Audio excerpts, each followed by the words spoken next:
जैसे ही अजीत पवार के निधन की खबर उनके समर्थकों को मिली, वो बारामती के अहिल्याबाई होलकर अस्पताल के बाहर पहुंच गए। अपने नेता के निधन की खबर मिलते ही एनसीपी के हजारों कार्यकर्ता अस्पताल की तरफ दौड़ पड़े और अजीत पवार के अंतिम दर्शन के लिए अस्पताल के बाहर डट गए। बारामती के उस अस्पताल के बाहर हर तरफ बस अजीत पवार के समर्थकों की भीड़ ही दिखाई दी।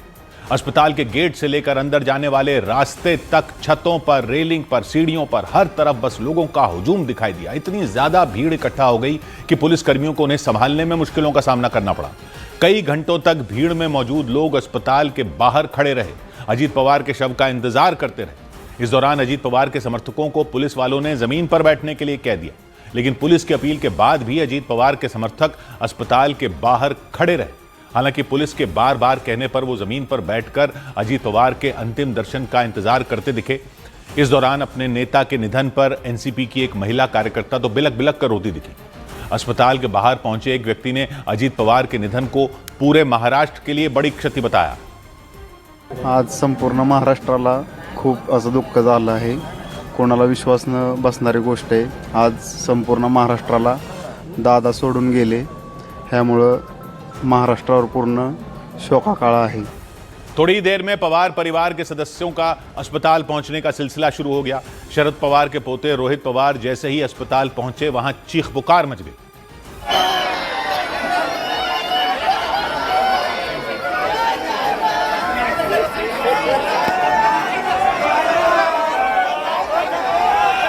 रोहित पवार अपनी कार से निकलने के बाद रोते हुए अस्पताल के अंदर दाखिल हुए, लेकिन अस्पताल के बाहर अजीत पवार के समर्थकों का जमावड़ा बढ़ता ही चला गया। एक समर्थक अजीत पवार की एक बड़ी सी तस्वीर हाथों में लेकर पहुंचा। थोड़ी देर बाद अजीत पवार के चाचा शरद पवार भी अस्पताल पहुंच गए। उनके चेहरे पर भतीजे के निधन का दुख साफ नजर आया। मुंबई से बारामती एयरपोर्ट पर हेलीकॉप्टर से उतरते ही शरद पवार ने अफसरों से हादसे के बारे में जानकारी ली। रनवे स्टार्ट होतो त्याच्या डाव्यापासून विमान हादसे की खबर मिलते ही पूरे पवार परिवार में कोहराम मच गया। जो जहां था वहां से तुरंत बारामती के लिए निकल पड़ा। शरद पवार की बेटी सुप्रिया सुले अपने भाई अजीत पवार के निधन के बाद भाभी सुनेत्रा पवार के साथ बारामती पहुंच गई। शरद पवार की बेटी सुप्रिया सुले भी फूट फूट कर रोती दिखी।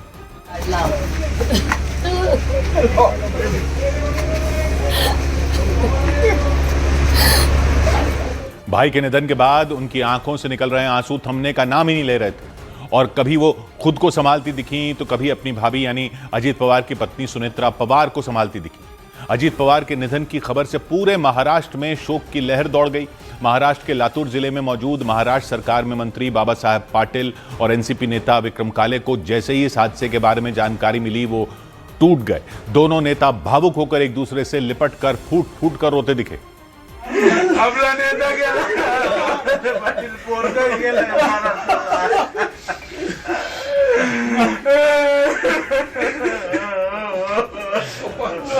अजीत पवार के निधन की खबर सुनकर पूर्व मंत्री धनंजय मुंडे भी भावुक हो गए। अजीत पवार को पिता समान बताते हुए वो रोते बिलखते दिखाई दिए।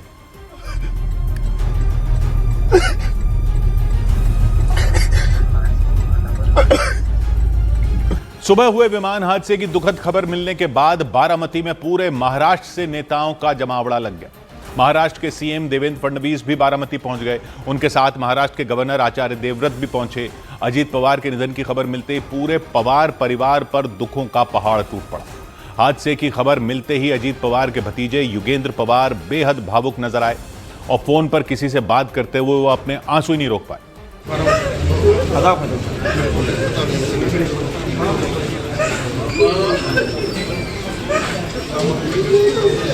युगेंद्र पवार अजीत पवार के छोटे भाई श्रीनिवास पवार के बेटे।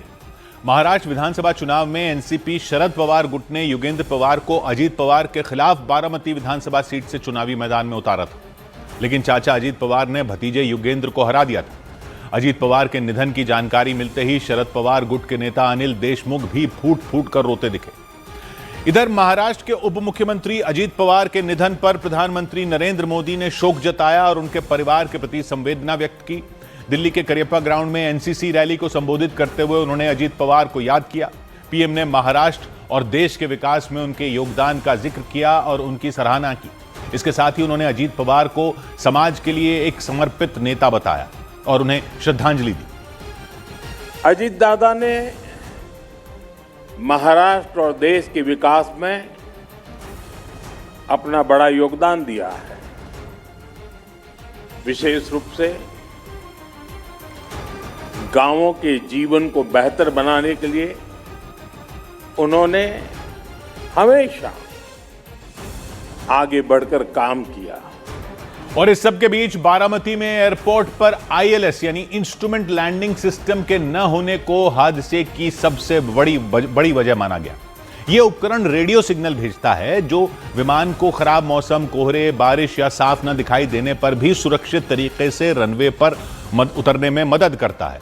और आशंका जताई गई कि इस बेहद जरूरी सिस्टम की कमी ही जानलेवा साबित हुई। बारामती एयर स्ट्रिप पर आईएलएस की सुविधा नहीं है। वहां पायलट को अपनी आंखों से देखकर लैंडिंग करनी होती है। अजीत पवार के विमान की भी लैंडिंग इसी तरह होनी थी, लेकिन बताया गया कि कोहरे या धुंध की वजह से लैंडिंग के दौरान उनका विमान सीधे हवाई पट्टी पर नहीं आ सका या नहीं दिख रहा था, इसलिए नहीं आ सका। जानकारी के मुताबिक अगर आईएलएस की सुविधा होती तो पायलट के सामने यह समस्या नहीं आती और वो सुरक्षित तरीके से विमान को उतार सकता था। हालांकि यह बात भी सामने आई कि हादसे का शिकार होने से पहले पायलट ने लैंडिंग की कोशिश भी की थी, लेकिन इस बात का संकेत मिला कि लैंडिंग की पहली कोशिश फेल हो गई। कहा जा रहा है कि कम दिखने के कारण पायलट हवाई पट्टी का सही अंदाजा नहीं लगा पाए। उस वक्त बारामती एयर स्ट्रिप के आसपास काफी कोहरा था, ऐसा बताया जा रहा है। इसके बाद पायलट ने विमान को दोबारा आसमान में उड़ाया, फिर एयरपोर्ट के ऊपर एक चक्कर लगाया और चक्कर लगाने के बाद विमान को दोबारा उतारने की कोशिश की, लेकिन वो भी असफल रही क्योंकि करीब 100 फीट की ऊंचाई पर उसका संतुलन बिगड़ गया और वो उतरने से पहले ही क्रैश हो गया। विमान में भीषण आग लग गई और उसमें सवार अजीत पवार समेत सभी लोगों की जान चली गई। इसलिए कहा जा रहा है कि आईएलएस की सुविधा होती तो इसकी नौबत नहीं आती। ये उपकरण विमानों की लैंडिंग के लिए बेहद जरूरी बताया जाता है। ये कई तरीके से लैंडिंग में मदद करता है। सबसे पहले तो पायलट को इस बात का सिग्नल देता है कि विमान रनवे के सेंटर से बाएं या दाएं तो नहीं जा रहा।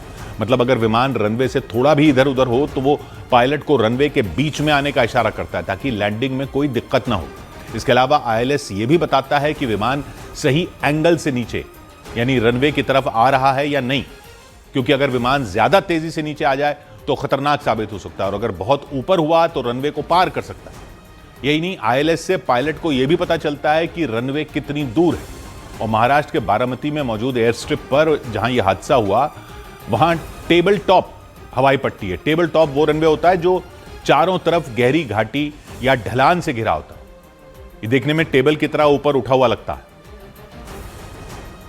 रनवे बना हुआ वो टेबल टॉप पे बना हुआ है। टेबल टॉप का मतलब होता है कि पहाड़ी इलाकों में अगल बगल के जो इलाके होते हैं वो नीचे की तरफ होते हैं और रनवे ऊपर की तरफ होते हैं।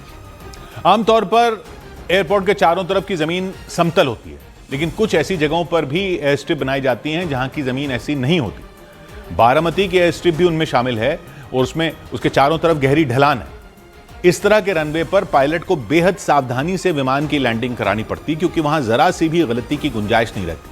अजीत पवार का जो विमान क्रैश हुआ वो लैंडिंग के दौरान ही हुआ। संतुलन बिगड़ने के बाद उनका विमान रनवे के किनारे गिर गया और यह हादसा लैंडिंग की दूसरी कोशिश में हुआ। जानकारी सामने आई कि दूसरी बार जब पायलट विमान की लैंडिंग कराने में सफल नहीं हो पाए तो उन्होंने मेडे की कॉल भी दी थी।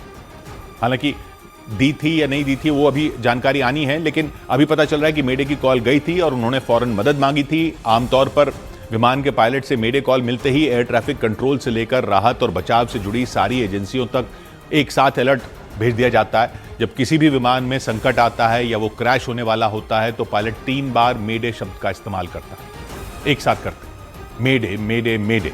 इसका मतलब है तुरंत मदद चाहिए। यह संदेश तब भेजा जाता है जब विमान का इंजन फेल हो गया हो या विमान में आग लग गई हो या कोई भी दूसरी वजह हो जिससे विमान की तुरंत लैंडिंग की जरूरत हो। मेडे शब्द फ्रेंच भाषा से लिया गया है जिसका मतलब होता है तुरंत मदद करो। लेकिन इससे पहले कि उन तक मदद पहुंच पाती विमान जमीन पर गिर गया।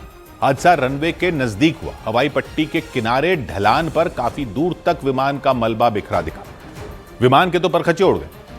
थोड़ी देर में वहां पहुंची पुलिस ने पूरे इलाके को घेर लिया और हादसे वाली जगह पर किसी के भी जाने पर रोक लगा दी गई। इसके साथ ही विमान हादसे की जांच भी शुरू कर दी गई। इसके लिए फोरेंसिक टीम भी वहां पहुंच गई। टीम ने चारों तरफ बिखरी छोटी से छोटी चीज की भी जांच शुरू कर दी, क्योंकि इस हादसे में अजीत पवार के साथ उस विमान के पायलटों समेत सभी लोगों की जान चली गई। जो विमान क्रैश हुआ उसमें 5 लोग थे उनमें अजीत पवार के अलावा उनकी सुरक्षा में तैनात मुंबई पुलिस का एक जवान, 2 पायलट और चालक दल की एक सदस्य शामिल थी। विमान की कमान 44 साल की कैप्टन सुमित कपूर के हाथ में थी, जबकि उनका साथ दे रही थी को पायलट शांभवी पाठक।